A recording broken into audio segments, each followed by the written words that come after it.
Hello everyone, আমি সৃঞ্জয় চলে এলাম আরও একটা নতুন ভিডিও নিয়ে। এবং এই ভিডিওটাতে বন্ধুরা কথা হবে নারী চরিত্র বেজায় জটিল এই ছবিটাকে কেন্দ্র করে। জাস্ট আমি খেতে বসেছিলাম, খেতে বসতেই দেখলাম একটা লাইভ সেশন হলো। অঙ্কুশ আ ও লাইভ সেশন করেছে একটা, এবং সেই লাইভ সেশনটাতে একটা জিনিস উঠে এসছে যেটা আমার শুনে খুব খারাপ লাগলো যেমন, এবং তারই সঙ্গে আমার খুব গর্ববোধ হলো যে বাংলায় এরকম আ সত্যি বলছি বুকের পাটা থাকা এরকম একটা অভিনেতা আছে এখনো। এইটা আমার মনে হলো। এবং একজন প্রোডিউসার, মানে বুকে যার বিশাল বড় পাটা, সেরকম একজন প্রোডিউসারের পশ্চিমবাংলায় কিন্তু জন্ম হয়ে গেছে। এবং সেটা মির্জার সময় বুঝে গেছিলাম। এবং নারী চরিত্র বেজায় জটিলের রিলিজের পরের দিনই এরকম একটা লাইভ সেশন সেটাকে প্রমাণ করে ছাড়লো। তোমরা যদি কেউ না দেখে থাকো অঙ্কুশের লাইভ সেশনটা গিয়ে দেখো, তোমরা ডিটেইলড বুঝে যাবে আমি কেন এই কথাটা বললাম। আজকালকার দিনে দেখা যায় প্রচণ্ডভাবে মানুষকে মিসলিড করা, যে প্রচুর ফুটফলস আমার সিনেমায়, প্রচুর হাউসফুলস আমার সিনেমায়। তার জন্যে কর্পোরেট বুকিংয়ের পুরো মুখোশটা টেনে ছিঁড়ে দিয়েছে এবারে দুর্গাপুজোর সিচুয়েশন। তো এই পুরো এই যে একটা র্যাট রেসিং এর মধ্যে আমাদের সমস্ত প্রোডিউসার্স, সমস্ত অ্যাক্টর্স তারা সবাই এর মধ্যে ইনভলভড।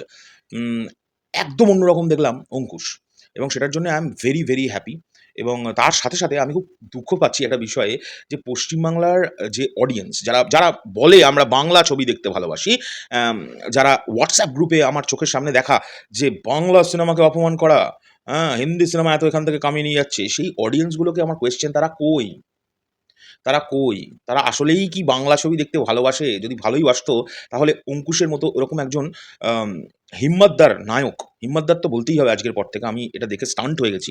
যে একটা প্রোডিউসার কাম সেই ছবির হিরো, সে লাইভ করে সিনেমা রিলিজের পরের দিন তার ফ্যান্সদের কাছে সে জানাচ্ছে যে আমার সিনেমার রিভিউ এর জন্য সমস্ত রিভিউয়ার্সদের খুব ধন্যবাদ জানাচ্ছি। এবং এছাড়া যারা আমার সিনেমাটা দেখতে গেছেন তাদেরকে খুব থ্যাংক ইউ। তারা ফিডব্যাক খুব ভালো দিয়েছেন, এবং আমি জানতাম আমার সিনেমাটা আমাদের খুব ভালো লাগছিল। তাই আমি রিলিজ করেছি। কিন্তু দুর্ভাগ্যের বিষয়, ফুটফলস কিন্তু ১ম দিন ভালো আসেনি। কেন আসেনি? আপনারা যদি না দেখেন তাহলে আমাদের ছবি করার সাহসটাই তো চলে যাবে। এই যে ফুটফলস আমার ভালো আসেনি, এই সত্যিটাকে পাবলিকলি লাইভ করে বলার ভাই যে দমটা, পশ্চিমবাংলার আমার মনে হয় অঙ্কুশ বাদ দিয়ে সত্যি আর কারোর আছে কিনা আমার সন্দেহ আছে। আমার সন্দেহ বস আছে। এখন তোমরা বলতে পারো অঙ্কুশ পাগল তাহলে, যে এই র্যাট রেসের মধ্যে নেই। আজকের দিনে দাঁড়িয়ে একটা অভিনেতা যখন এই কথা বলতে পারে ভাই, তাকে একটা স্যালুট। সে আমায় যে যা খুশি বলে নিক বস। আর আমার কথা হচ্ছে যারা এই গ্রুপগুলোতে আছে Facebook এ, WhatsApp এ, Instagram এ, যারা কমেন্টস করে এই অঙ্কুশকেই কমেন্টস করে, "দাদা তুমি এগিয়ে চলো, আমরা তোমার পাশে আছি। এই অমুক তুমি এগিয়ে চলো, তমুক তুমি এগিয়ে চলো।" এগুলো করে তো। এই অভিনেতাগুলো আমার তো মনে হয় অঙ্কুশের থেকেও ভালো অভিনেতা। এবং আমার মনে হয় এই মালগুলো হচ্ছে নির্লজ্জ মাল। যারা আম সিনেমাটা হলে দেখবে না, কিন্তু কমেন্টে এসে কিন্তু বড় বাক্যি, যে বস সিনেমাটা কিন্তু এরম হয়েছে। সব শুনে বলছে, সিনেমাটা ওরম হয়েছে। শুনলাম অরিত্রদা বলেছে এটা বাজে। রূপমদা বলেছে এটা বাজে। শরৎ মিউজিক ভেঞ্চার্স এর থেকে দেখলাম ভাই ওরা তো শুধু তেলিয়েই ভিডিও করে বস। সব শুনে পারসেপশন তৈরি করে নিচ্ছে। হলে যাচ্ছে না।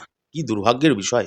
যারা বাংলা ছবিকে সত্যি দেখবে এইরা মনে করে, উম তারা কিন্তু এই ছবি দেখবেই। আর তারা যদি একবার দেখে, নেক্সট টাইম আবার দেখবে। কারণ অঙ্কুশের এই ছবিটা ফ্যামিলি নিয়ে গিয়ে দেখার মতো একটি ছবি। যে ছবিতে কোনো রকম কোনো আ বিশৃঙ্খলা নেই, কোনো আ বাজে সিন নেই। মা-বাবার সঙ্গে বসে দেখা যায় এরকম একটি ছবি। তো সেই ছবিটা আ মানুষ দেখতে যাচ্ছে না, এটা দুর্ভাগ্যের বিষয়। সেই মানুষদের দুর্ভাগ্য যারা এই ছবিটাকে মিস করছে।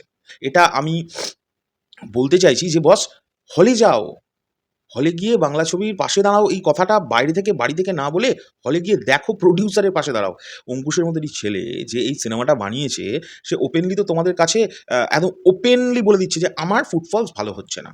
আমি পয়সা কিন্তু লাগাতে পারিনি, আমার সেই পয়সা নেই। এবং দুর্ভাগ্যের বিষয়, এই যে কি একটা কমেডি হয়েছে না? আমি নামটা ভুলে যাচ্ছি এক্ষুনি, মানে এত মাথা গরম হয়ে গেছে অঙ্কুশের ভিডিওটা দেখে। তো ওই কমিটির তরফ থেকে অঙ্কুশকে সরস্বতী পুজোর ডেটটা দেওয়াই হয়নি। কেন দেওয়া হয়নি? এটা কি অ্যান্সার পাবো এটা থেকে? কেন দেওয়া হয়নি? খুব মানে বাজে কাজ হচ্ছে কিন্তু, হ্যাঁ? এসব কমেডি-ফমেডি কোনোদিনও ছিল না টলিউডে। যাদের মাথা থেকে আমি জানি না এটা কদিন চলবে। এসব হাটাও। যেভাবে বাংলায় কাজ হয়ে এসছে এত বছর ধরে, উত্তম কুমার থেকে সৌমিত্রবাবু সবাই করে এসছে, সেইভাবে বস কাজ করো। নইলে ইন্ডাস্ট্রি তো এগোচ্ছেই না, আরও পিছিয়ে যাচ্ছে। এই যে অঙ্কুশের মতো এই ছেলে যে ট্রাই করলো একটা নতুন ছবি, একটা নতুন সাবজেক্টে, আ কি ও তো ভয় পাচ্ছে। নেক্সট সিনেমা বানাতে ভয় পাচ্ছে। ও তো লাইভে বলল। ও ইনডাইরেক্টলি ওটাই বলল। তারপরেও আবার বলে রাখলো যে আমি ২৭ এই ২৬ টায় আমি রেস্ট নিচ্ছি। ২৭ মানে কাজ করব। ২৭ আপনাদের সামনে আমি বড় ছবি নিয়ে আসার চেষ্টা করব। এই ফুটফলস মানে যদি খারাপ থাকে পরপর ৩-৪ দিন ওকে কেন শো দেবে আরো? এটা তো খুব বাজে ব্যাপার হচ্ছে। আর আবারও রিপিট করতে চাই, কোনো মেগাস্টার, কোনো সুপারস্টার শুধু একজনকে দিয়ে ইন্ডাস্ট্রি চলে না বস। চলতে পারে না। এটা হতে পারে না। তোমাদেরকেও সুযোগ দিতে হবে। নতুন ছেলেমেয়েদের সুযোগ দিতে হবে। আর অঙ্কুশ কিন্তু নতুন নয়। একজন সুপারস্টার বাংলার।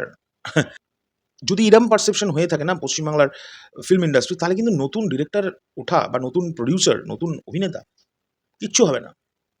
যে সিনেমা আসছে আমি ওটিটিতে দেখে নেব। বস বাড়ি থেকে বেরোতে হবে।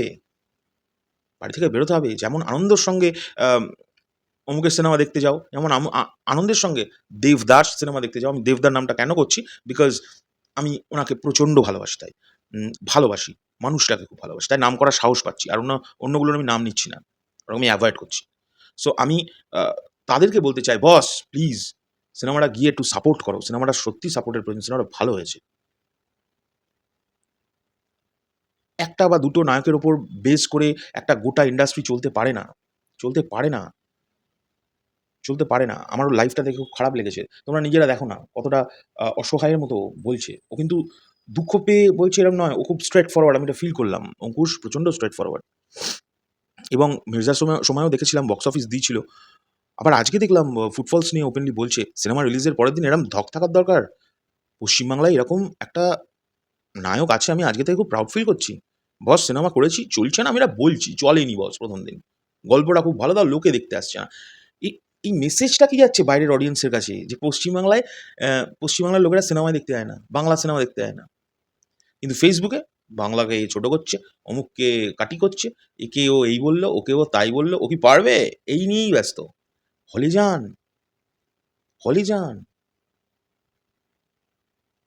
আমি জানি না। তোমাদের কি বক্তব্য এটা নিয়ে অবশ্যই কমেন্ট করে জানিও। আমার যা মনে হলো আমি তাই বলে দিলাম। টাটা।